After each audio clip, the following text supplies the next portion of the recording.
Fala pessoal, tudo bem com vocês? Neste vídeo, iremos responder aqui o mapa de Física Geral Experimental 1 do módulo 51 2025.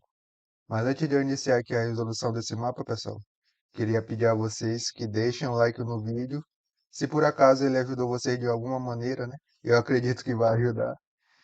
Que vocês se inscrevam nesse canal e que, se possível, que vocês compartilhassem esse vídeo com os colegas de vocês da faculdade que estão precisando. Além disso, pessoal, se por acaso alguém aí estiver precisando de ajuda em alguma outra atividade de outra disciplina, ou até mesmo ajuda nas provas que sempre tem no final de cada módulo, vocês podem me chamar aí no WhatsApp. Meu número está aí na descrição do vídeo e também bem no início desse vídeo, que por lá a gente conversa melhor a respeito disso. Dito isso, pessoal, agora a gente vai prosseguir para a resolução desse mapa. E esse mapa, pessoal, basicamente a gente deve realizar dois experimentos virtuais para estar resolvendo ele. E o primeiro experimento que a gente vai estar realizando é o experimento de estática, balança de prato, para estar resolvendo toda essa questão aqui, né? Que eu até destaquei em amarelo. Então, aqui na nossa folha, eu já até tirei print dessa parte. E agora a gente vai ler para saber o que que a questão está querendo. Imagine que você está trabalhando em uma linha de produção de alimentos, onde é preciso medir com precisão a quantidade de ingredientes em pacotes antes de serem enviados para distribuição. Para isso, você utiliza um dispositivo de pesagem automatizado que se baseia no princípio de equilíbrio de pratos, calibrados corretamente para garantir que as medições sejam precisas. Você tem disponível nos laboratórios virtuais o experimento de estática.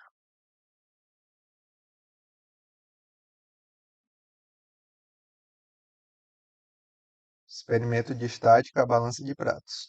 Após realizar a leitura da apresentação do experimento, do sumário teórico, do roteiro e de realizar o pré-teste, faça o experimento virtual e em seguida responda. Qual, qual a massa obtida para os corpos 1, 2 e 3? Apresente todos os cálculos necessários para encontrar as respostas. Então, pessoal, para a gente estar respondendo essa primeira parte aqui do mapa, a gente primeiramente deve realizar o experimento virtual, né? Que no caso se trata do experimento de estática e balança de pratos. Então, eu vou estar aqui abrindo o experimento, né, para a gente estar realizando ele. Bom, pessoal, estamos aqui agora no laboratório virtual referente ao experimento de estática balança de pratos. E se por acaso você não sabe como chegar até aqui nessa tela, basta vocês acessarem o estúdio e na aba esquerda vocês procuram o laboratório. Em seguida, vocês selecionam a opção Laboratórios Virtuais e logo em seguida vocês selecionam a disciplina de Física. Aí vai aparecer diversos experimentos. Vocês procuram o experimento estática balança de pratos. Aí vocês vão chegar nessa tela que eu estou aqui. E agora, pessoal, dito isso, a gente vai estar realizando esse experimento agora, né? Para estar realizando a primeira parte desse mapa. A gente vai vir aqui em experimento e vai clicar nessa imagem. E agora a gente vai aguardar abrir o experimento.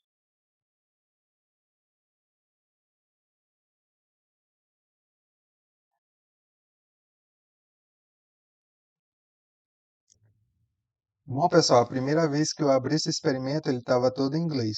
Se for o caso de vocês, vocês vão vir aqui em opções e logo aqui embaixo vai aparecer três opções de idioma, né?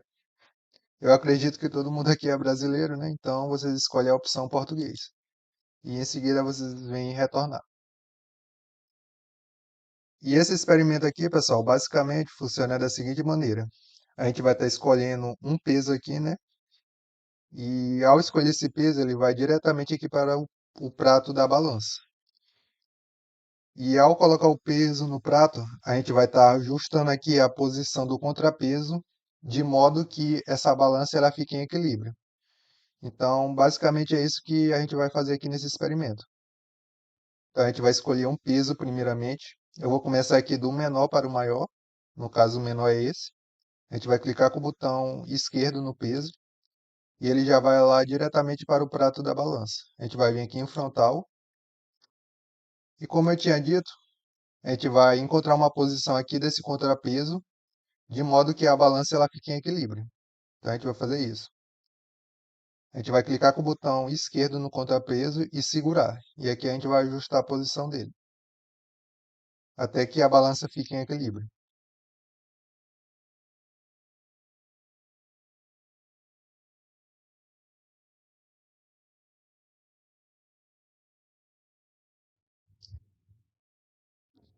É um pouco difícil.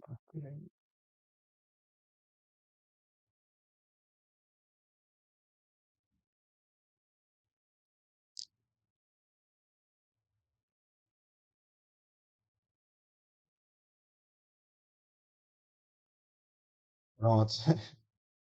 E pronto, pessoal. Como vocês podem perceber, né, a balança ela ficou em equilíbrio. E ao fazer isso, a gente vai vir aqui nessa parte, né, inspecionar. E aqui ele dá alguns dados para a gente, né? Ele dá a distância do contrapeso ao centro de rotação e a distância do centro do prato até o eixo de rotação. Então a gente precisa anotar esses dados aqui para estar resolvendo a nossa primeira parte do mapa. E para agilizar esse processo, pessoal, eu já até fiz uma tabela aqui para estar anotando esses dados. Aqui a gente vai estar anotando a distância do centro de rotação até o contrapeso, que é justamente essa distância aqui, né? Daqui até o contrapeso. E aqui, pessoal, a gente tem três valores nesse experimento que a gente considera eles como fixos. Toda vez que vocês forem realizar o experimento, vocês vão perceber que esses valores aqui eles vão ser sempre iguais. A massa do contrapeso, a gente pode verificar aqui, basta a gente colocar o mais em cima dele e aparece que a massa dele é de 500 gramas. Então a gente já vai anotar esse dado bem aqui na nossa tabela.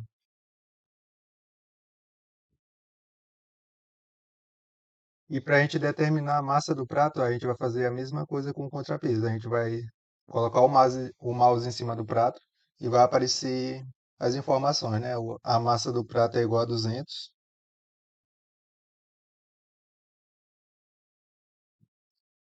E a distância do centro de rotação ao centro do prato, que no caso é essa distância daqui até o centro do prato, basta a gente colocar o mouse em cima do prato, né? E vai aparecer essa informação também. Está bem aqui embaixo. É 14,5 centímetros.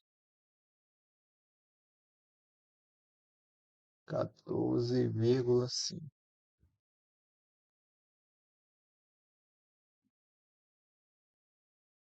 E agora a gente vai anotar a distância do centro de rotação até o contrapeso, que no caso é essa distância bem aqui, né? Daqui até o contrapeso, que no caso é igual a 7,3 centímetros. Então já vou anotar esse valor aqui.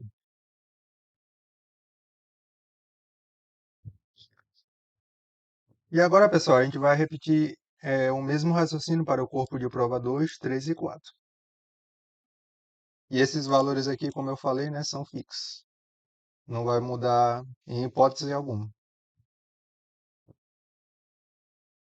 A gente vai fazer o seguinte, a gente vai colocar esse peso novamente lá embaixo, a gente vai clicar com o botão esquerdo nele, e agora a gente vai selecionar outro peso, né? No caso vai ser esse aqui. A gente vai voltar lá para o prato novamente, né? Para a balança. E a gente vai ajustar novamente esse contrapeso de modo que a balança ela fique em equilíbrio.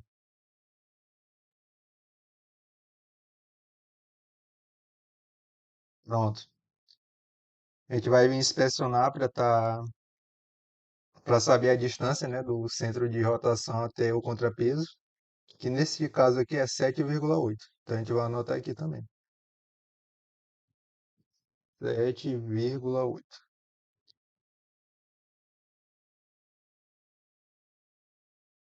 Agora a gente vai usar outro contrapeso,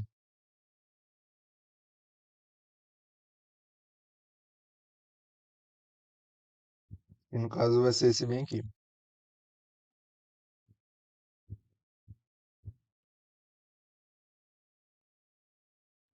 E agora a gente vai ajustar o contrapeso de modo que a balança fique em equilíbrio. Pronto. A gente vai inspecionar novamente. E aqui a gente consegue ver, né, que a distância do centro de rotação até o contrapeso é de 8,7 centímetros. A gente vai anotar esse valor também. 8,7.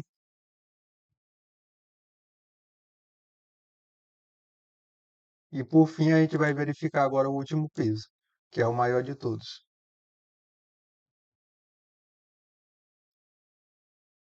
Vai ajustar aqui o contrapeso de modo que a balança fique em equilíbrio. Pronto. Vem inspecionar. E a distância do centro de rotação até o contrapeso é de 10,1 centímetros.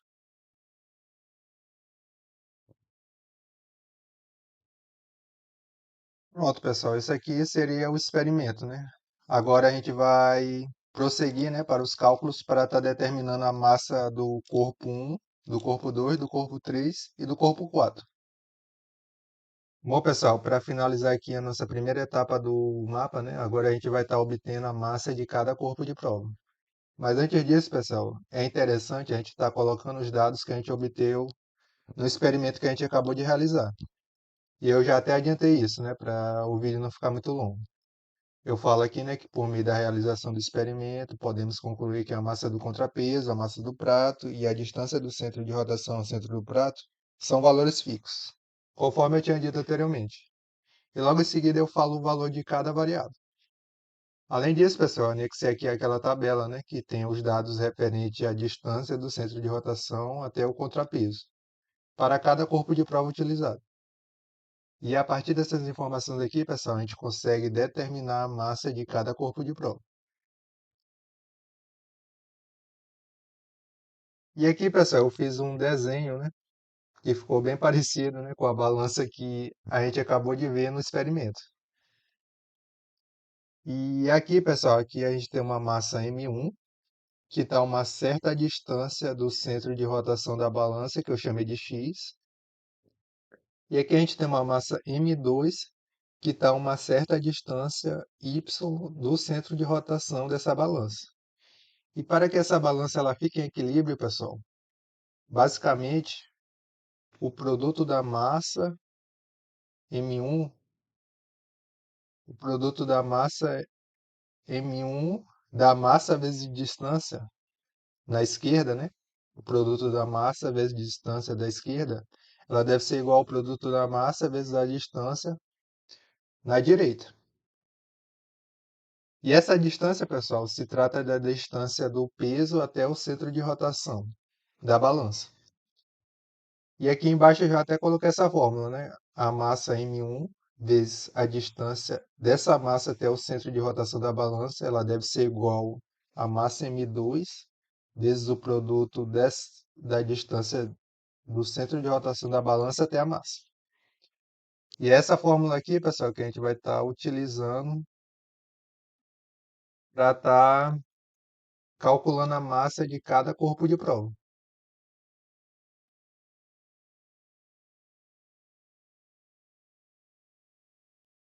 Porém, pessoal, no experimento, né, não sei se vocês perceberam, mas essa massa da esquerda, ela é, ela se trata, né, da massa do prato e da massa do peso, né? Porque a gente tem um prato e logo em seguida a gente coloca um peso também. Então essa massa em mil aqui seria a massa do prato mais a massa do peso. Então a gente vai escrever esse M, né, da fórmula da seguinte maneira: o M seria a massa do prato mais a massa do peso.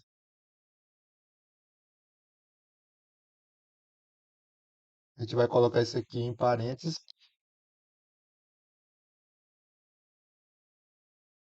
e multiplicar pela distância x, né, que no caso é a distância da massa até o centro de rotação da balança. E aqui eu vou chamar de D1.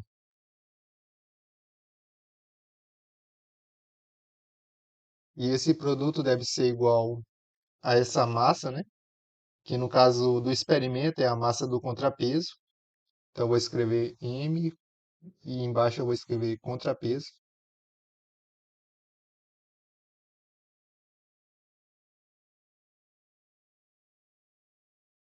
Primeiro eu vou colocar entre parênteses, vezes a distância do contrapeso até o centro de rotação da balança, que eu vou chamar aqui de D2. Pronto, pessoal. A gente já tem todas essas informações aqui e agora a gente já consegue calcular a massa de cada corpo de prova. Como eu tinha dito, né, pessoal? Essa massa M aqui é a massa do prato mais a massa do corpo de prova. Então a gente pode escrever isso aqui da seguinte maneira: como a massa do prato mais a massa do peso,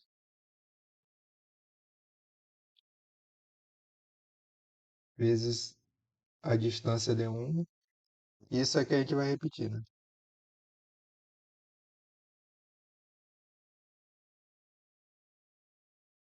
Pronto, pessoal. Agora a gente só vai substituir os dados para estar encontrando essa massa do peso.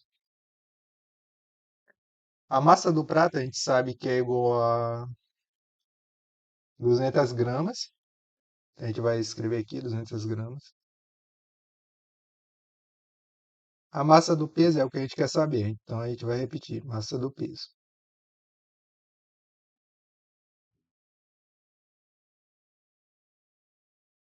Vezes a distância D1, que no caso essa distância é bem aqui, né? A gente viu, né, que esse valor é fixo e ele corresponde a 14,5 centímetros.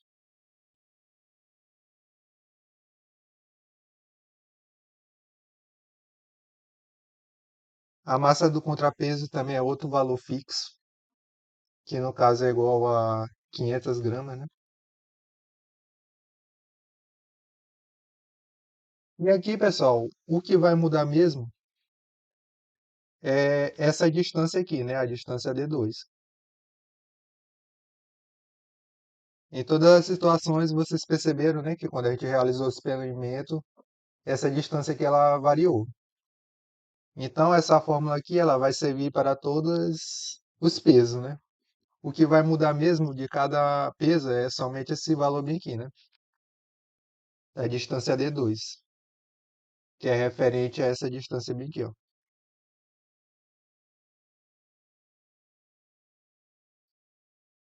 E essas distâncias, né, pessoal, a gente até anotou na tabela que a gente fez no Excel. No caso aqui é o corpo de prova 1, né? A distância do centro de rotação até o contrapeso, que no caso é igual a 7,3 centímetros. A gente vai anotar isso aqui, 7,3 centímetros. E aqui, pessoal, a gente vai fazer o seguinte, né? A gente vai aplicar a distributiva. A gente vai multiplicar 14,5 por 200 e 14,5 pela massa do peso. Então, a gente vai ter o seguinte: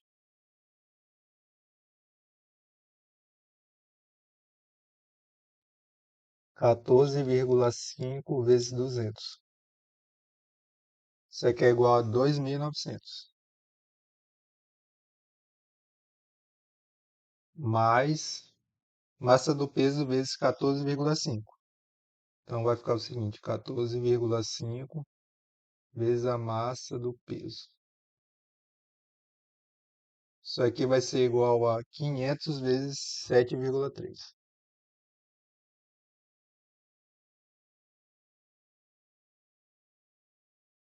Isso é igual a 3.650.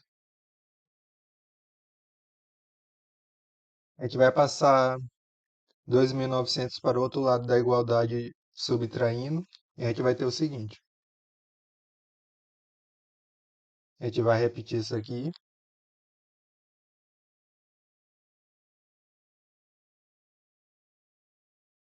E aqui a gente vai ter 3.650 menos 2.900. Vai repetir novamente essa parte. E aqui a gente vai calcular essa diferença, né? 3.650 menos 2.900. Isso é igual a 750.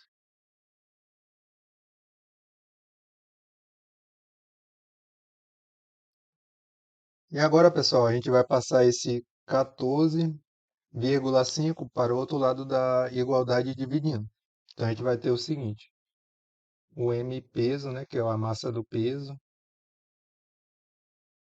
vai ser igual a 750 dividido por 14,5. Então, o M peso, a massa do peso, né, vai ser igual a 750 dividido por 14,5.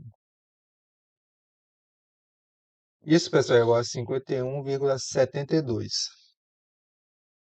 E como aqui todos os valores de peso estão em gramas, a gente vai utilizar a unidade de gramas também, né? Para a massa. 51,72 gramas. Então, pessoal, a massa do corpo de prova um, ela é igual a 51,72 gramas. E para ficar melhor, a gente pode até escrever um texto mais embaixo, né? Para afirmar isso. Portanto, podemos concluir que a massa do corpo de prova um é igual a 51,72 gramas. E é basicamente esse o raciocínio que a gente vai estar utilizando também para os outros corpos de prova, né, pessoal? Então, essa parte aí eu vou deixar para vocês. Basta vocês seguir essa fórmula aqui, né? Essa fórmula bem aqui. Que, como eu tinha dito, só vai mudar mesmo é esse valor aqui, D2, né? Que é a distância do centro de rotação até o contrapeso. E esses valores aqui a gente acabou de obter no experimento, né? Que no caso é referente a esses valores aqui da tabela. Então é isso, pessoal. Agora a gente vai prosseguir aqui para a próxima etapa desse mapa, né? Onde a gente vai ter que realizar outro experimento que se refere ao experimento da lei de Hooke. Bom, pessoal, agora a gente vai responder aqui agora a última etapa deste mapa. E como eu havia falado antes, será necessário a gente estar realizando o experimento da lei de Hooke para estar desenvolvendo essa etapa aqui, né? Para a gente estar preenchendo essas tabelas da alternativa A e, consequentemente, estar respondendo a alternativa B e C. Inclusive, eu já até abri esse experimento aqui no Google. E aqui a gente está no laboratório virtual, né? Referente ao experimento da lei de Hooke. E para chegar aqui, pessoal, basta seguir o mesmo raciocínio que eu passei para vocês no experimento anterior. Porém, na hora de escolher o experimento, vocês escolhem a lei de Hooke. Então, agora a gente vai vir aqui em experimento e vai clicar na imagem e aguardar abrir o experimento.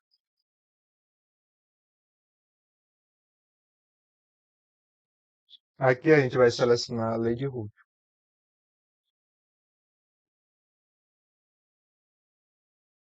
E aqui, pessoal, o primeiro experimento que a gente vai realizar será com a mola 1.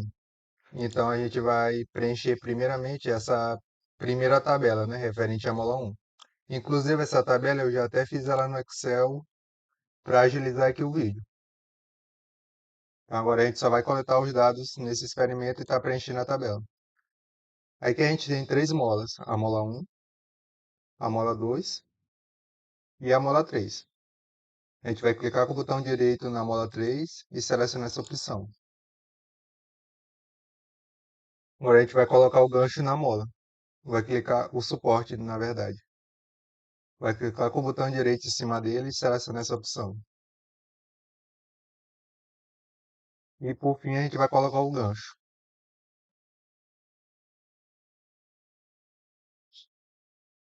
Aqui, pessoal, a gente vai escolher o peso de 23 gramas e colocar aqui na mola. Vai clicar com o botão direito em cima dele e selecionar essa opção. E agora, pessoal, a gente vai obter o comprimento inicial dessa mola. Então a gente vai vir aqui em suporte indicador e vai fazer a leitura aqui desse comprimento inicial da mola. Aqui na direita a gente tem os valores em milímetros e na esquerda a gente tem os valores em polegadas. A gente vai utilizar a medida milímetros. E aqui o comprimento inicial da mola, ele é igual a 31, 32, 33, 34, 35. Vou colocar 34. Então a gente vai vir aqui na tabela. E o comprimento inicial da mola, pessoal, se trata do x0 aqui na tabela. A gente vai digitar aqui, 34.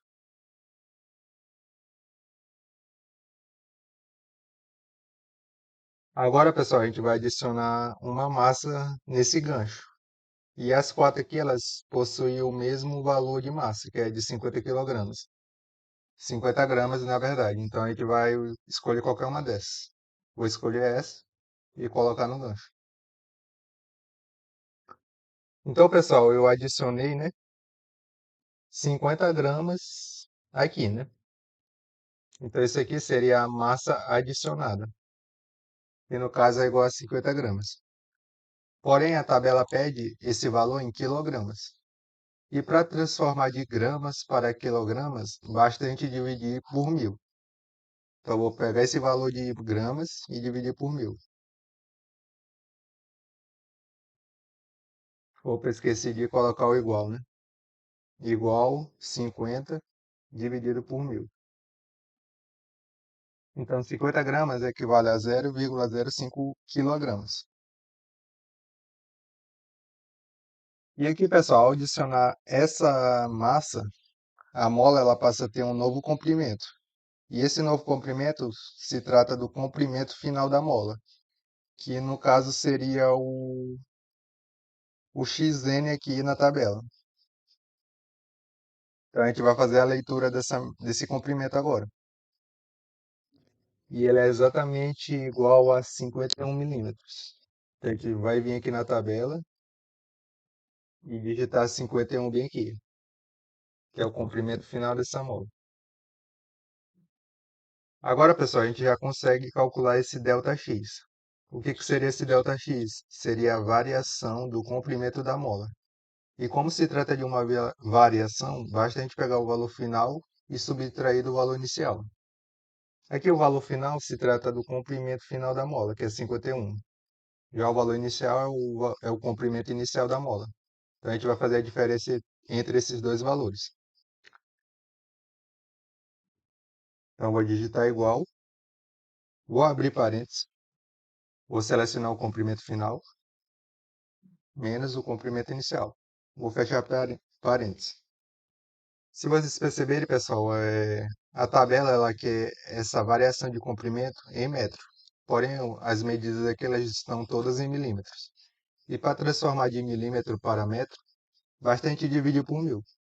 Então, eu vou digitar a barra e 1000 e dar Enter.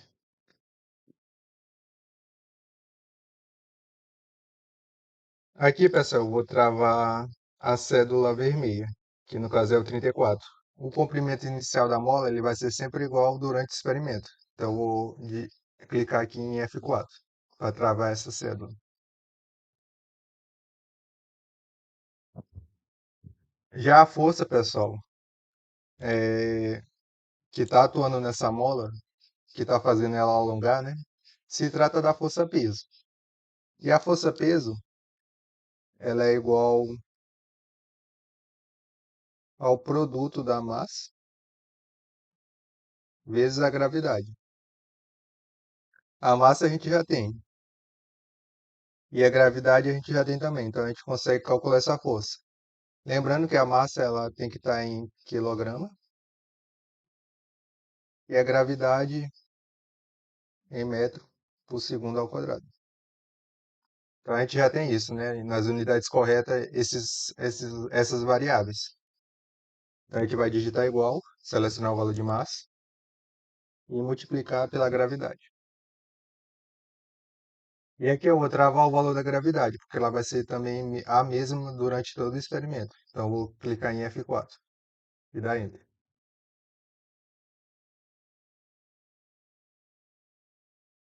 E aqui, pessoal, para a gente estar calculando a constante elástica da mola, a gente vai utilizar a seguinte fórmula. A gente sabe que a força que está atuando, a força elástica, né? Ela é igual à constante elástica da mola vezes a variação do comprimento da mola. Isolando a constante elástica, a gente tem o seguinte, que K é igual a F sobre a variação do comprimento. Então, a gente vai utilizar essa formulinha bem aqui para estar calculando esse valor de K. A gente já tem o valor de força, lembrando, né, que esse valor de força ele tem que estar em Newton, e esse valor de variação do comprimento ele tem que estar em metro. A gente já tem isso, né, na nossa tabela. Então, eu vou digitar igual, vou selecionar o valor de força e vou dividir pela variação do comprimento, que é esse bem aqui. E com isso a gente obtém a constante elástica da mola. E agora a gente vai voltar lá para o experimento.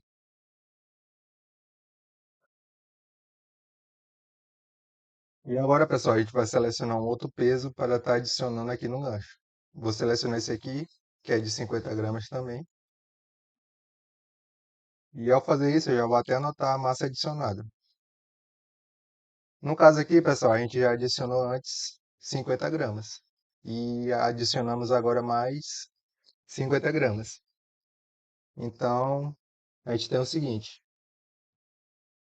é o valor que tinha antes, né?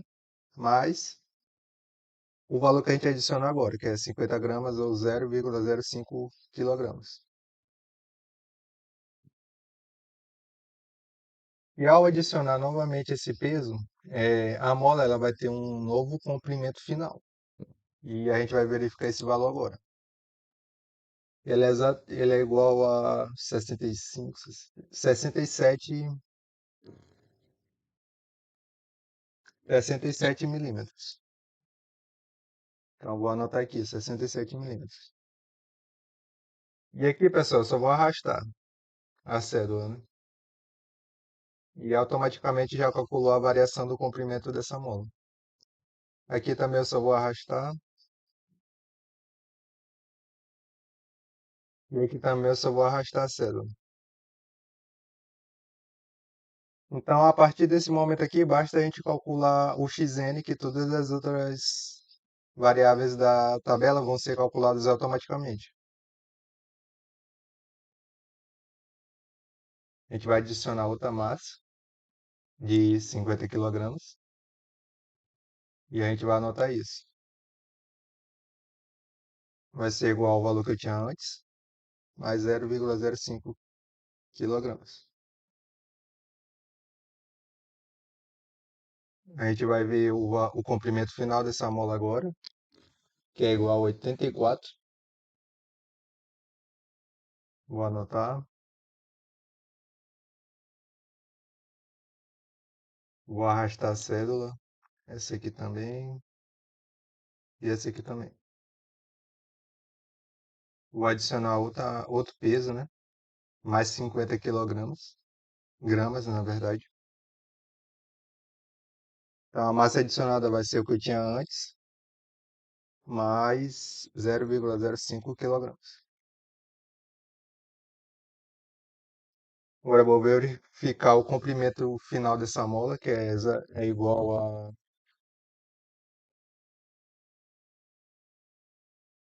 a 100. Espera aí, eu vou acompanhar, vou retirar e colocar novamente.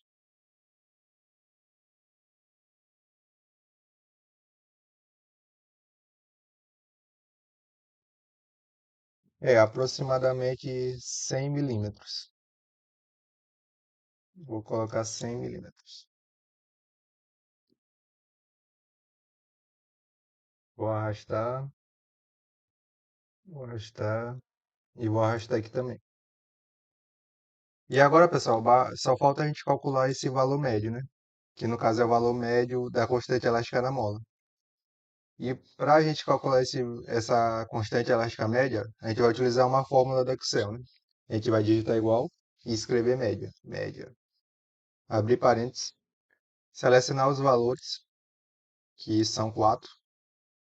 A gente desconsidera essa primeira linha para estar calculando essa média, porque a gente não obteve nada nela, né? Então a gente vai fechar o parênteses e dar Enter. E isso aqui seria o valor médio da constante elástica da mola. E com isso, pessoal, para a gente estar preenchendo as outras tabelas, basta a gente seguir o mesmo raciocínio que eu desenvolvi aqui, né? Porém, vocês vão selecionar a mola que equivale a essa tabela, né? Aqui vai ser a mola 2 e aqui vai ser a mola 3. E o experimento que eu fiz agora, né, foi com a mola 1. Então vocês vão fazer a mesma coisa que eu fiz aqui, porém só vão trocar a mola. E com isso, pessoal, agora a gente vai prosseguir aqui para a resolução da alternativa B. Bom, pessoal, conforme eu havia falado antes, agora a gente vai responder aqui a alternativa B da segunda etapa desse mapa. E aqui ele quer saber o valor de K médio obtido para as molas 1, 2 e 3. Indique os valores com as unidades corretas. Então aqui, pessoal, a gente já até calculou esse valor médio na mola 1, né? Que no caso seria esse resultado bem aqui. Mas como é que a gente faria isso manualmente? É o que a gente vai fazer aqui na alternativa B. Então aqui eu vou fazer o seguinte, vou fazer lá na folha. Vou tirar um print dessa parte aqui, dessa tabela, e vou anexar aqui na folha.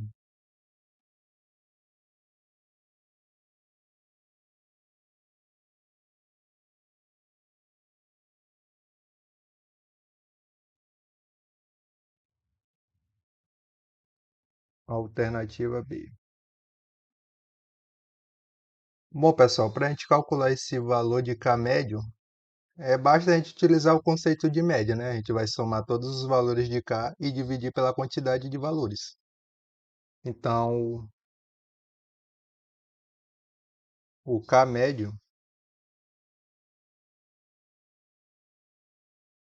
da mola 1 seria o seguinte: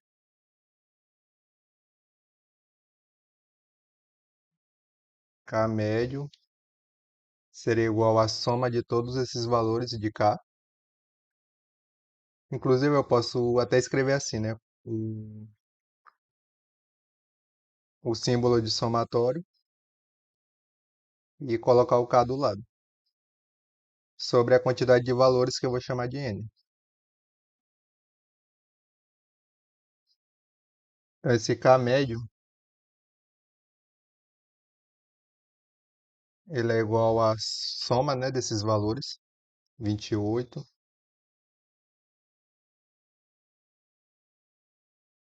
mais 29,73, mais 29,43, mais 29,73. Isso tudo dividido pela quantidade de valores, que neste caso aqui são 4, né? Um, 2, 3, 4.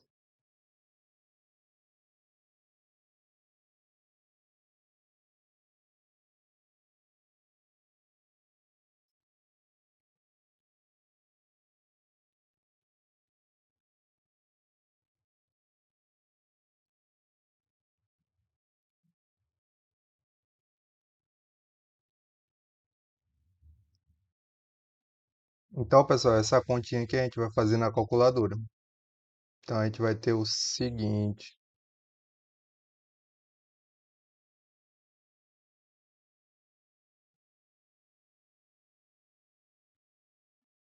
28,85 mais 29,73 mais 29,43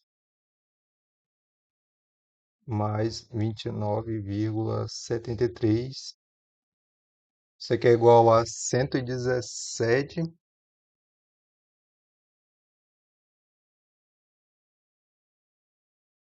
117,74. Isso tudo dividido por 4.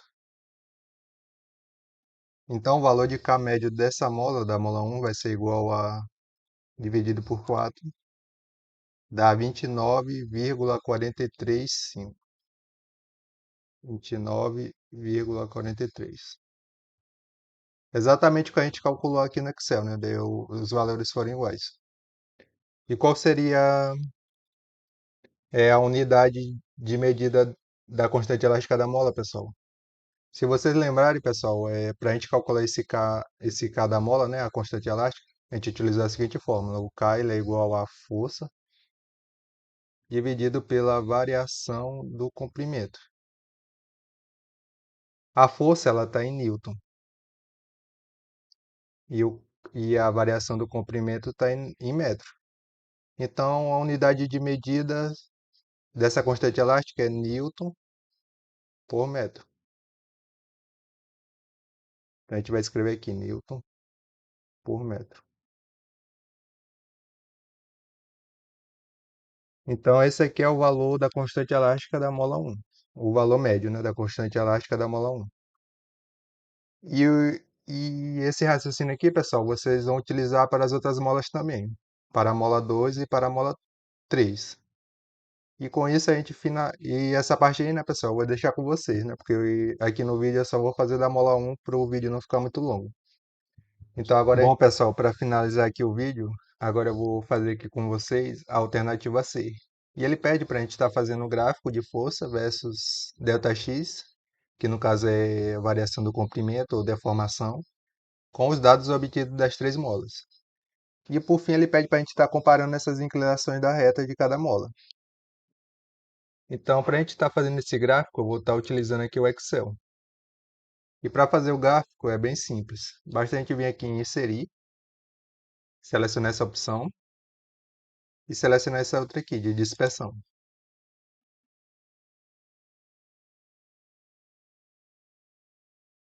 Agora a gente vai selecionar o gráfico, vai vir em design do gráfico e selecionar dados. Vai vir em adicionar e aqui eu vou colocar como nome, né, deformação, não, força versus deformação. Valores de x. Os valores de x, pessoal, seriam os valores de ΔX, que no caso é da deformação ou variação do comprimento. Então a gente vai selecionar esses valores aqui. Os valores de y seriam os valores de força para essa mola. Então a gente vai selecionar esses valores aqui também. E dá OK. Ao fazer isso, pessoal, a gente vai clicar no gráfico, vai vir nesse botãozinho aqui de mais e selecionar essa opção títulos do eixo. Aqui embaixo a gente vai renomear para deformação, que é dada em metro. E no eixo Y, a gente tem a força, que é dada em newton. E mais a gente pode fazer aqui? A gente vai selecionar o gráfico, vai vir em design do gráfico, alterar tipo do gráfico e selecionar essa quarta opção. E dá OK. Em seguida, pessoal, a gente vai fazer o seguinte. Vou selecionar esse gráfico, vou vir aqui no maisinho novamente e vou selecionar a opção de legenda.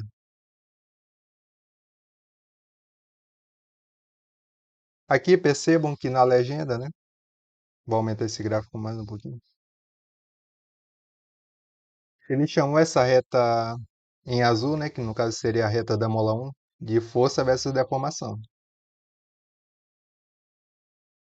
E para a gente renomear isso, aí eu quero que seja a mola 1 e não esse texto bem aqui, né? Eu vou fazer o seguinte: vou selecionar a reta da mola 1, vou vir em design do gráfico, selecionar dados e vou vir aqui em editar. E aqui eu vou chamar de mola 1, né? mola 1. E vou em OK. OK. E pronto. E aqui em cima, no título, eu coloco força versus deformação.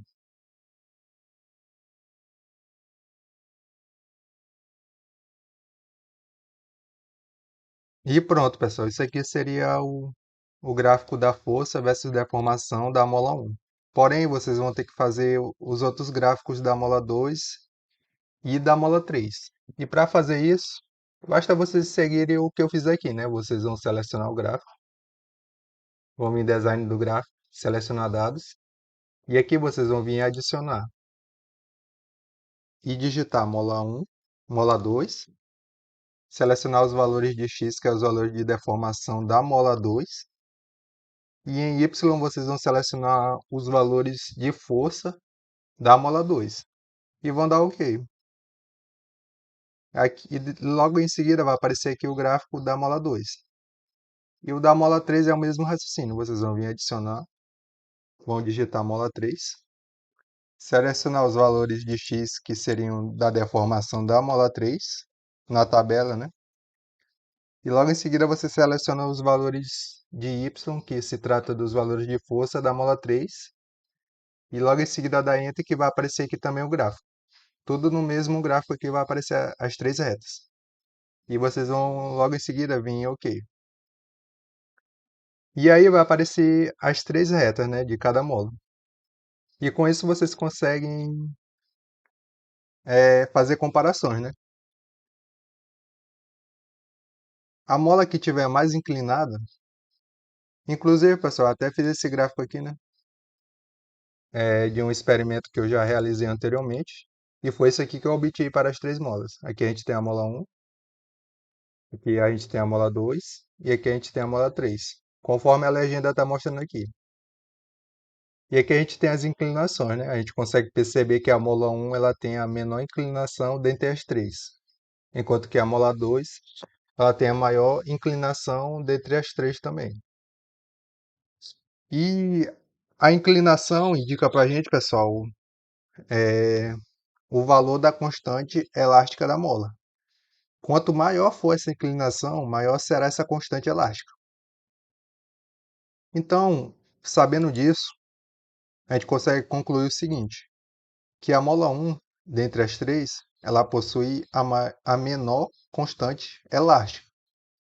Já a mola 2, ela possui a maior constante elástica dentre as três molas. E é basicamente isso que a gente consegue concluir a partir das inclinações de cada reta. Quanto maior a inclinação, maior a deformação, maior a constante elástica da mola. E é isso que vocês vão estar explicando na alternativa C, né? Porque ele pede, além do gráfico, ele pede também para a gente estar fazendo essas comparações das retas, né? E a partir disso a gente chega a uma conclusão, né? Que no caso a mola 2 tem a constante elástica maior do que as outras, enquanto que a mola 1 ela possui a constante elástica menor do que as outras. E basicamente isso seria a resolução dessa alternativa C, pessoal.